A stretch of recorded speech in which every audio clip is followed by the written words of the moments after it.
I want to kick off with a conversation about what I found riding this bike in a commuting context. To give you the background, we live out in the wilderness, right out in a rural area, and we've got some towns within 15 minutes of here, 20 minutes of here, half an hour of here. But to get to and from each of those towns, we've got to commute out on the highway.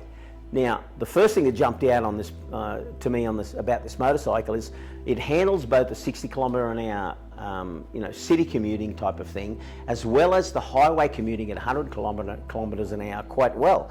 100 kilometres an hour is no problem at all for this motorbike, and it doesn't have any buzzing through it, no vibrations and things like that. So I really enjoyed this bike as a commuting bike. The main takeaway for me is that it's one of the easiest bikes to ride because it's very compact, it's quite light, it has a low seat height, it has a short wheelbase, and all of those things contribute to making this bike a bike that is very easy to manoeuvre, easy to wheel around, easy to park, and things like that. So it's just a great commuting bike. I would also say this is probably one of the better, particularly from a cost perspective as well as a riding perspective, a brilliant first motorcycle for people. So there you go. That's my view of this bike commuting. I've been riding for about 12 or 13 years now. I've had a couple of bikes. I've ridden quite a few bikes, but yeah, this is the first time I've ridden this little number. Second time actually, but first time on a few twisties and whatnot, getting more used to it. I wished I had stumbled across this little bike when I was looking for my first bike. And I think if you're looking for something that's not intimidating but has the beautiful look of a little bit of a beast without being intimidating, because those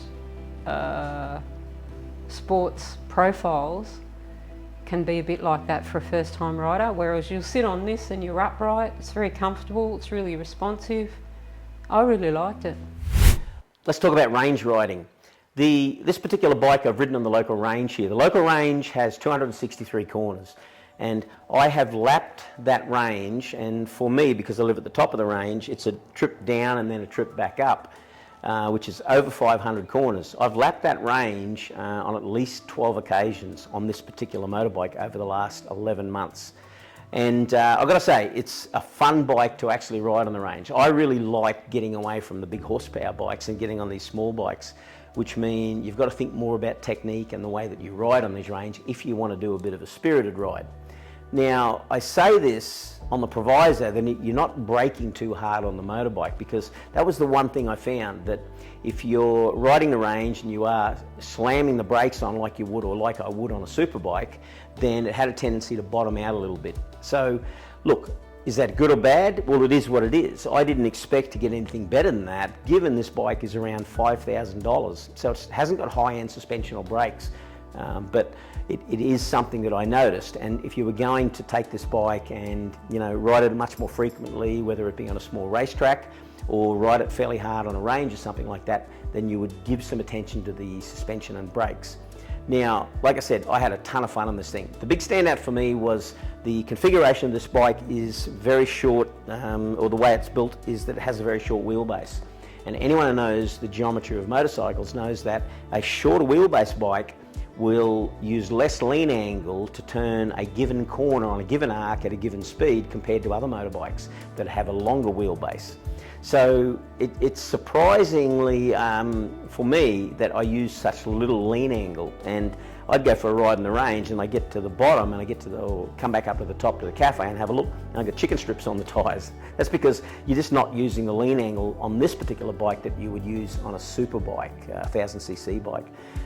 Is that a good thing? 100%. I think that's a great thing for beginner riders. You don't want to be cranking that bike over too far, because lean angle can become your enemy, right? It's one of the problems, particularly if your technique is lacking. So that's, to me, is a big plus, but it also makes it fun to ride.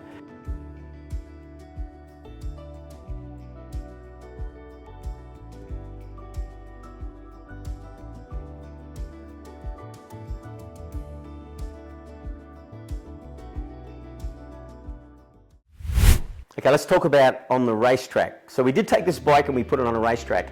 We had intentions of putting it on a smaller motard, go-kart type of racetrack. But given the weather conditions we had over the last 18 months, it was just impossible. We just couldn't tie it in with a fine day, you know, which were few and far between up here in North Queensland. So, but I did get to take this down to Mountain Park, which is located about 50 kilometres southwest of Townsville, and it's one of the newer tracks in Australia. It's 2.7, 2.8 kilometres in length, I believe, and very well suited to the mid-size bike. So it'd be a great 600cc type of bike, type of track. So I took this down, and I'd ridden it previously once on the BMW Superbike, and then I took this one down and I rode it, and I think it was about the 4th weekend in which they'd had a race meet since the track had actually been opened. So the track was still quite green. Now, a couple of things about it. First of all, I had fun, right? There's no doubts about it.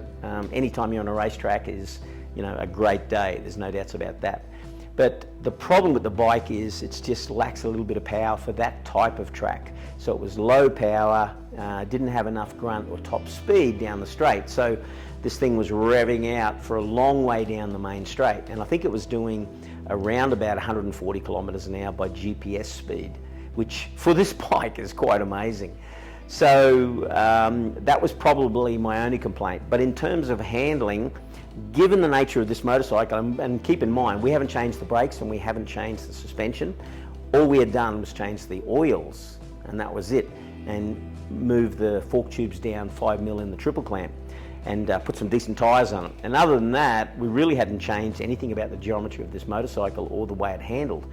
And I think it did a pretty good job for, given this is a $5,000 motorcycle, and I didn't expect to get anything more than that. So had a ton of fun. A couple of things jumped out at me, and that was this bike you'd have more fun on a smaller motard style track, or go-kart track, I think it'd be a better reference.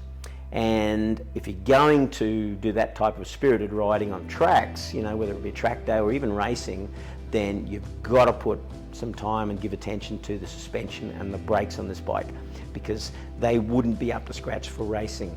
The front end, you know, does fade a little bit. The back end fades under serious braking conditions, which I experimented with. And the front end, when you put the brakes on hard going into a corner, they have a tendency to bottom out, even with my weight, which is about 80 kilos. So aside from that, you know, this is a fun bike, and I got to say, I had an absolute ball on it. Okay, let me summarise all of the things I think about this motorcycle. Number one, the looks and finish on this bike is second to none. I have to say it will exceed your expectations. I first saw one of these in the Saint clothing factory or warehouse down there in Victoria in Melbourne, and I thought it was a little Ducati. It blew me away on the front end because it's got a front end very similar in styling to a Panigale. But the finish of this motorcycle, given, and keep in mind, this is a $5,000 motorbike, the finish on this bike is simply amazing, and I was blown away by it. So that there is its number one tick. Number two, it's super easy to ride. As I said, the configuration of the bike makes it easy to manoeuvre, easy to steer, easy to park, easy to wheel around in a garage or a parking lot or anything like that. So it's one of the simplest and easiest bikes that I've ridden and we have in this workshop. It has simple technology on it, right? So, you know, there's not a lot that's going to go wrong with this bike, as opposed to some of the more modern bikes with this high-end technical electronics and things like that, which can bring you undone a little bit. So the simplicity of this bike actually makes it quite appealing. The shortcomings of the bike, I think, would be the suspension and the brakes. They would be the things for me that if I was going to do something more spirited on this motorcycle, that I would give attention to. But again, like I said, I wouldn't expect any more than what I got here for the money that you would pay for this bike. So that's it. That's it from me. I can't wait to go for a ride again on this little Moto 4.